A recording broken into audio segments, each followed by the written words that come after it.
Bienvenue à toutes et à tous. Aujourd'hui, on plonge au cœur de l'événement qui fait vibrer tout un continent, la Coupe d'Afrique des Nations 2025. Le tableau des quarts de finale est tombé et il est absolument explosif. Pour démarrer, on a une source un peu particulière. Ce n'est pas un article de presse classique, c'est plus un cri du cœur, un texte très court, très énergique qui tourne beaucoup sur les réseaux sociaux. C'est direct, c'est passionné Ah oui, je vois très bien. et ça résume parfaitement l'excitation qu'il y a en ce moment. C'est ça. Notre mission aujourd'hui, ça va être de partir de cette ferveur, en fait. La source, elle martèle une idée simple, tous les favoris sont là.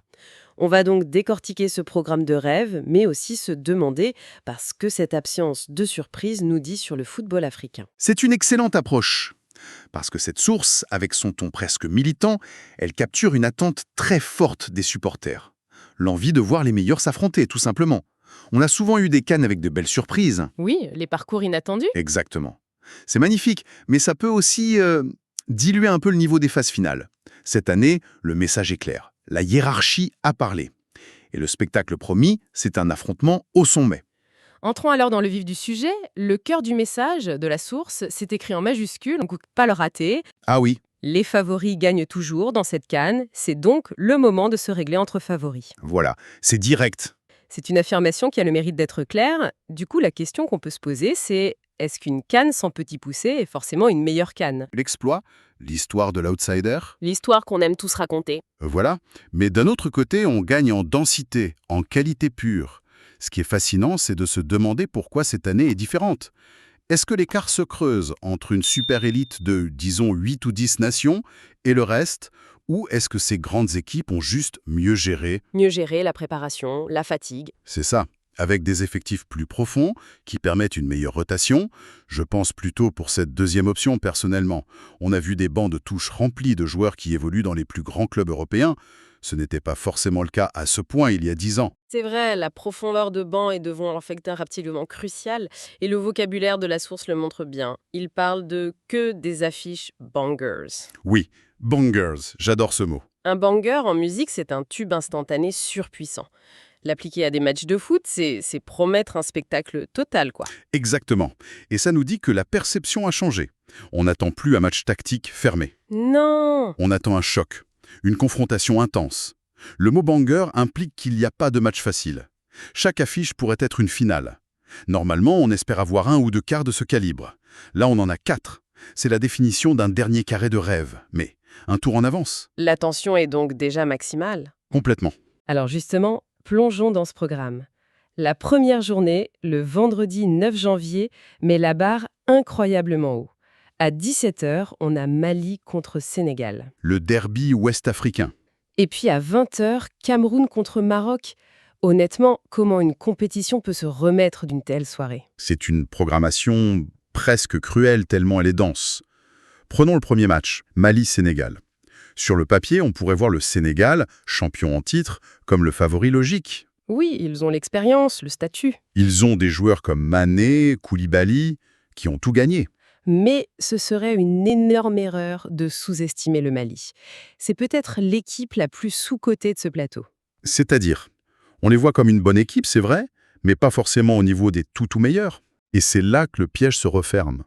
Le Mali a une génération dorée, surtout au milieu de terrain, avec des joueurs comme Bissouma ou Aïdara. Eux, ils peuvent rivaliser avec n'importe qui en termes de volume de jeu, de qualité technique.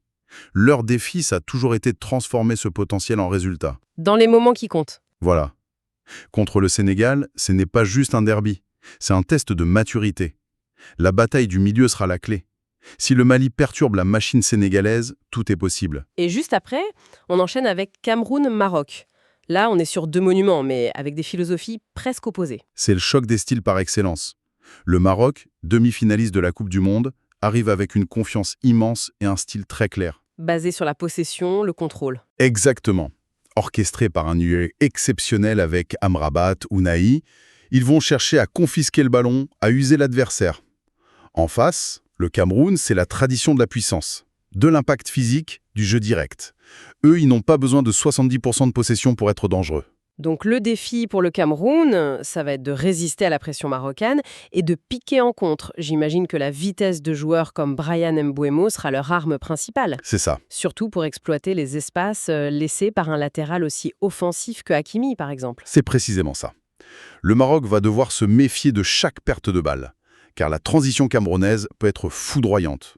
Ce match, c'est une vraie partie d'échec tactique. Est-ce que la maîtrise technique marocaine va l'emporter, ou est-ce que la force brute et l'efficacité du Cameroun feront la différence? Une soirée de vendredi qui s'annonce absolument suffocante. Je me demande comment les matchs de samedi vont pouvoir rivaliser. Et pourtant, le programme est tout aussi alléchant. Peut-être même avec plus de poids historique, si c'est possible. On commence le samedi 10 janvier à 17 h avec un autre classique absolu, Algérie-Nigeria. Là aussi, c'est une opposition qu'on a vue et revue souvent en demi-finale ou en finale. Qu'est-ce qui la rend si particulière, celle-là? C'est l'opposition entre deux fiertés nationales exacerbées. Le Nigeria, c'est la puissance démographique, culturelle de l'Afrique de l'Ouest, avec une pépinière de talents offensifs, presque inépuisable. On pense évidemment à Victor Osimhen. Forcément, c'est peut-être le meilleur attaquant du continent. Leur force de frappe est terrifiante.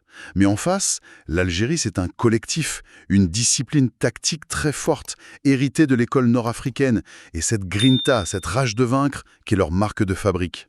Notre source est très enthousiaste. Mais si on regarde de plus près, le Nigeria a parfois semblé un peu fébrile en défense pendant les poules.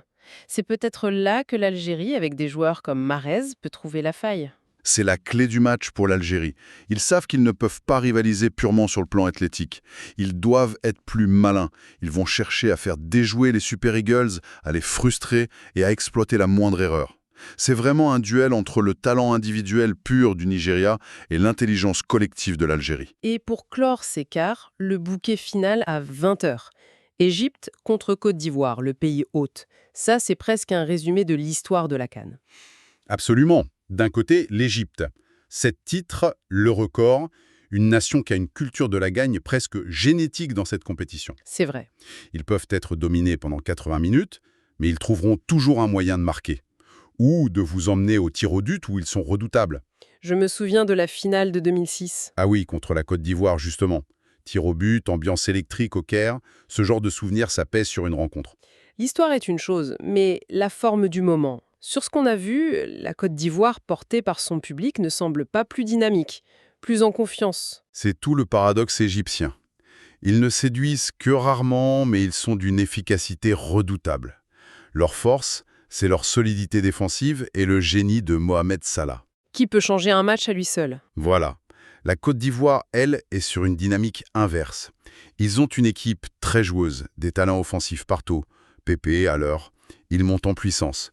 Le match, ce sera une opposition entre la gestion, le pragmatisme égyptien, et l'enthousiasme, la ferveur populaire ivoirienne. La pression sur les épaules de la Côte d'Ivoire sera immense. Énorme. En tant que pays organisateur, peuvent-ils la transformer en énergie positive ou non? C'est la grande inconnue. Alors, qu'est-ce que tout cela signifie si on prend un peu de recul sur ces 4 affiches? On a bien la confirmation de ce que disait la source. C'est un scénario de rêve. Mais quelles sont les implications plus profondes d'un tel plateau? Les implications sont énormes. La première, c'est que le chemin vers le titre est devenu un véritable parcours du combattant. Il n'y a plus de voie facile. Pour soulever le trophée, le champion devra battre 3 autres mastodontes du continent, consécutivement. La marge d'erreur est nulle. Ça veut dire aussi que la pression sur les joueurs et les coachs est à son paroxysme.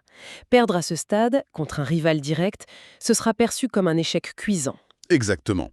Aucune de ces 8 nations ne peut se cacher. Elles sont toutes venues pour gagner. Une élimination en quart face à un voisin, un rival historique, ça laissera des traces. Au-delà du trophée, c'est la suprématie continentale pour les années à venir qui est en jeu.